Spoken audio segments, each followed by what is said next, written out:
دویم مثال د جهنمیانو د هغه خلکو مثال چې هغوی د دې ژوند نه فایده نه ده اخیستې او د دې وخت نه یې فایده نه ده اخیستې.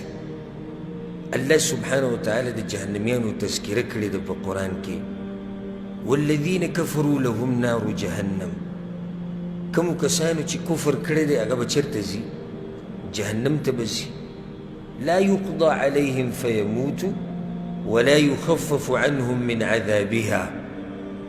نه به په دوی باندې مرګ راځي چې دوی مړه شي او نه به د دوی نه د عذاب کمیږي.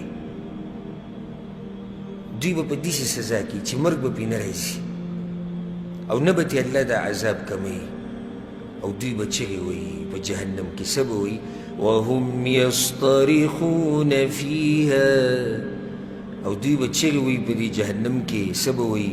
ربنا اخرجنا نعمل صالحا. الله مونږه د دې جهنم نه وباسه، مونږه نیک عمل کول غواړو. الله ورله جواب ورکوي. دا هغه جواب دی او دا هغه مسله ده چې ما تاسو ته ذکر کوله چې دې خلکو د وخت نه فایده نه ده اخیستې. الله به ورته څه وایي؟ اولم نعمرکم ما يتذكر فيه من تذكر. الله به ورته وایي ولې ما تاسو سره دومره ژوند نه و درکړی چې په هغې کې یو نصیحت قبلونکی نصیحت قبلولی شي خو تاسو نه دی قبول کړی. تاسو د وخت نه فایده نه ده اخیستې، تاسو د ژوند نه فایده نه ده اخیستې، تاسو قرآن او حدیث کې سوچ نه دی کړی، تاسو د منټ ضایع کړی، تاسو ګنټه ضایع کړې ده، تاسو هفته ضایع کړې ده، میاشت هم ضایع کړې ده، پوره پوره کلونه هم ضایع کړي دي. اوس په جهنم کې چغې وایي چې یا الله موږ واپس که. که ته دا غواړې چې زه د دې تاوان نه بچ شم او په جهنم کې دا چغې ونه وهم، نو بیا د خپل وخت نه فایده واخله. دا وخت ګورې ډېر زر تېرېږي او بیا نه راځي. ورب الکعبه بیا نه راځي. یو منټ چې ستا د ژوند نه تېر شو که نه، دا بیا نه راځي. تېر شوی وخت که ته ځان مړ کړې او که ته دا ټوله دنیا د سرو زرو کې ویې لګې، خو کوم ژوند چې تېر شوی دی هغه تېر شوی دی او څه چې تېر شو هغه ختم شو. الله به تا نه د هغې تپوس کوي، الله به تا سره د هغې حساب کوي. حسن بصري رحمه الله به دا خبره کوله، یا ابن آدم، ای د آدم بچیه، انما انت ایام، ته دغه شپې ورځې، کلما ذهب یوم ذهب بعضک. چې یوه ورځ ستا د ژوند نه تېره شوه نو ستا بعضې حصه تېره شوه. په دې مه خوشحالېږي چې شپې ورځې تېرېږي، بلکې دا خو ستا ژوند کمیږي، ته الله ته مخامخ کېدو ته تیارېږي. عبدالله بن عباس رضی الله عنهما نه یو اثر نقل دی، وی ما من یوم طلعت شمسه الا یقول. هر ورځ چې کله سهار د نور راوخېږي که نه، دا ورځ څه وایي؟ دا ورځ دا وایي من استطاع ان یعمل فی خیرا فلیعمل. که تاسو کې څوک په ما کې نن د خیر کار کولی شي نو وکئ. ګوره زه بیا نه راځم. د ورځې دا اعلان دی، هر سهار ورځ دا اعلان کوي، وی که څوک ښه کار کولی شي نو ویې کوي زه ګوره بیا نه راځم. دا وخت تېرېږي او بیا نه راځي. د دې وخت دومره اهمیت دی چې رب العالمین په قرآن کې ځای په ځای په دې قسم خوړلی او الله سبحانه وتعالی په معمولي شي باندې ګوره قسم نه خوري. الله چې کله په یو خبره باندې قسم وخوړو پوه شي چې دا خبره څه ده؟ دا ګټه ده. څه وایي الله؟ واللیل اذا یغشا والنهار اذا تجلی. قسم یې خوړلی دی په شپه باندې، قسم یې خوړلی دی په ورځ باندې. واللیل اذ ادبر والصبح اذا اسفر. قسم په شپه باندې، قسم په سحر باندې. والفجر ولیال عشر. قسم په سحر باندې. بلکې پوره یو صورت په قرآن کې شتي چې د هغې څه نوم دی؟ سورة العصر. عصر په عربۍ کې د مازدیګر دې وخت هم وایي او عصر په عربۍ کې زمانې ته هم وایي.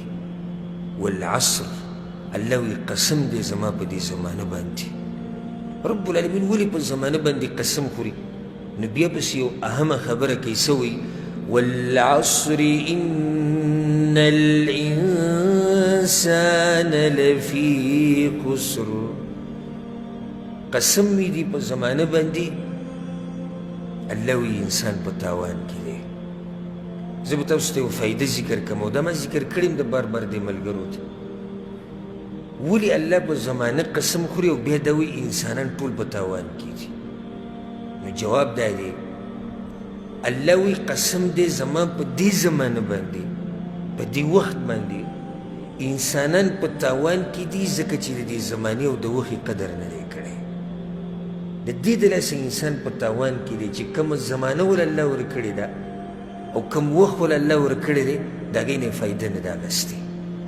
الا الذين آمنوا وعملوا الصالحات وتواصوا بالحق وتواصوا بالصبر مګر هغه خلک چې هغوی نیک عمله دي او د دې وخت نه فایده اخیستې ده د زمانې نه فایده اخیستې ده نو هغه خلک څه دي هغه د تاوان نه بچ شوي دي موږ ټول په تاوان کې یو ان الانسان لفی خسر انسان په تاوان کې دی خو ما ته پکې هم دننه رالو نو موږ ټول په تاوان کې پراته یو الا دا که موږ د خپل وخت د الله په بندګۍ کې استعمال کو او د خپل ژوند د الله دپاره تیر کو او د هغه ځوان په شان ځان کو کوم ځوان چې به د عرش د سوري لاندې ولاړي او حدیث کې راځي وشاب افنا حیاته وشبابه فی طاعة الله او هغه ځوان چې خپل ځواني او خپل ژوند خاوري کې د الله په بندګۍ کې دا سړی د دغه تاوان نه بچ دی کوم تاوان چې رب العالمین په دې صورت کې ذکر کړی دی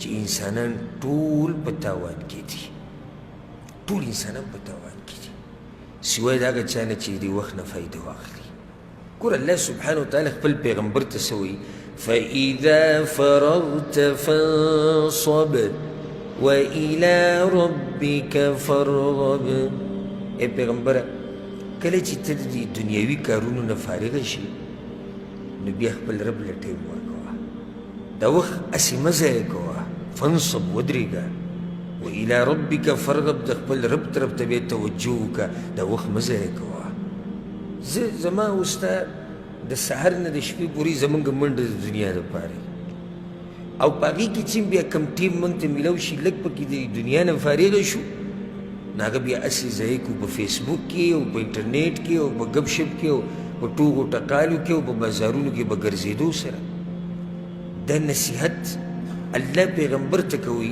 الله پیغمبر ته کوي وی ای پیغمبره چې کله فارغه شي نو څه کوه خپل رب ته ودرېږه فاذا فرغت فانصب کله چې فارغه شي نو فارغ وخت دا ګوره یو لوی نعمت دی نن تا سره وخت شتي سبا به بیا نه وي زه تاسو ته یو فایده ذکر کوم د دې وخت اهمیت د یو ناشنا حقیقت سره تړلی شوی دی چې د هغې نه څوک انکار نشي کولی سره به چې دې څه مطلب شو د وخت اهمیت د یو حقیقت سره تړلی شوی دی چې هغه حقیقت ته مرګ وایي دا مرګ چې ته رعایت کړي د دې وخت اهمیت به تا ته میلاو شي او د دې وخت اهمیت باندې به ته پوه شي چېرې د مرګ چې راشي خو وخت ټول لاړ چې مرګ راغی زمانه موقع ټوله لاړه هغه فیصله د رب العالمین چې هغه د ټولو په باره کې ده كل نفس